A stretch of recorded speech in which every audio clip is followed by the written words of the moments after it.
মেধা মেধা এক্ষেত্রে সরকার মেধাকেই গুরুত্ব না দিয়ে কোটাকেই বৈষম্যের হাতিয়ার হিসাবে গুরুত্ব দিয়েছে বলে আমরা মনে করি। 15ই ডিসেম্বর 2024 তারিখে 40তম বিসিএসের পুলিশ ক্যাডারের শিক্ষানবিশ সহকারী পুলিশ সুপারদের প্রশিক্ষণকালীন সময়ে 66 জনের মধ্য থেকে 25 জনকে অজানা কারণে কারণ দর্শানো নোটিশ জারি করা হয়েছে। পরবর্তীতে 21 জনকে বাদ দেওয়া হয়, যার মধ্যে সংখ্যালঘু সম্প্রদায়ের 9 জন।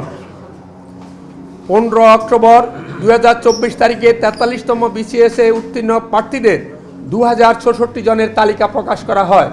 পরবর্তীতে সরকারি কর্ম কমিশন কর্তৃক উত্তীর্ণ ঘোষিত 2163 প্রার্থীর মধ্যে মোট 266 জনকে বাদ দিয়ে 30শে ডিসেম্বর 2024 তারিখে 1896 জনকে উপযুক্ত ঘোষণা করা হয়।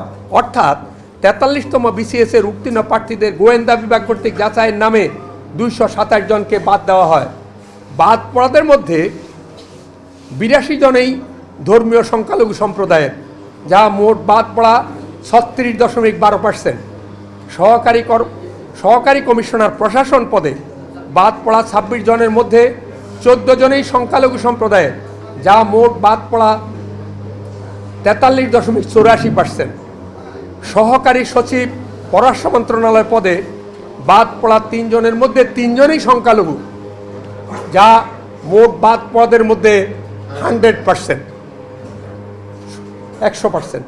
সহকারী কর কমিশনের ক্ষেত্রে বাদ পড়া 7 জনের মধ্যে 5 জনেই সংখ্যালঘু সম্প্রদায়ের, অর্থাৎ এই ক্ষেত্রে বাদ পড়ার হার 71.42%। সহকারী কমিশনার শুল্ক আবগারি যে একজন যোগ্য বিবেচিত হয়েছিল তাকে বাদ দেওয়া হয়েছে। একইভাবে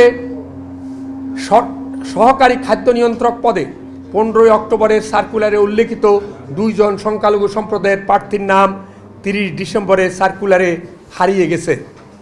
অনুরূপভাবে প্রভাষক সমাজবিজ্ঞান পদে বাদ দেওয়া 5 জনের মধ্যে 5 জন এবং প্রভাষক ইংরেজি পদে বাদ পড়া 8 জনের মধ্যে 6 জনেই সংখ্যালঘু সম্প্রদায়ের। অন্যান্য পদসমূহে বৈষম্যমূলক আচরণের প্রবণতা পরিলক্ষিত হয়। এটি ছিল বিসিএস ক্যাডারদের নিয়োগের একটি চিত্র।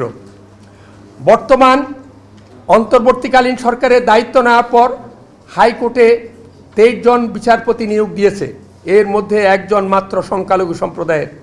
যতটুকু জানা গেছে, উচ্চতর আদালতে অ্যাটর্নি জেনারেল থেকে সহকারী অ্যাটর্নি জেনারেল পদে নিয়োগকৃত 228 জনের মধ্যে 1 জন মাত্র ডেপুটি অ্যাটর্নি জেনারেল ও 1 জন সহকারী অ্যাটর্নি জেনারেল সংখ্যালঘু সম্প্রদায়ের। সরকারি কর্ম কমিশনে সংখ্যালঘু সম্প্রদায়ের কোনো প্রতিনিধিত্ব রাখা হয়নি।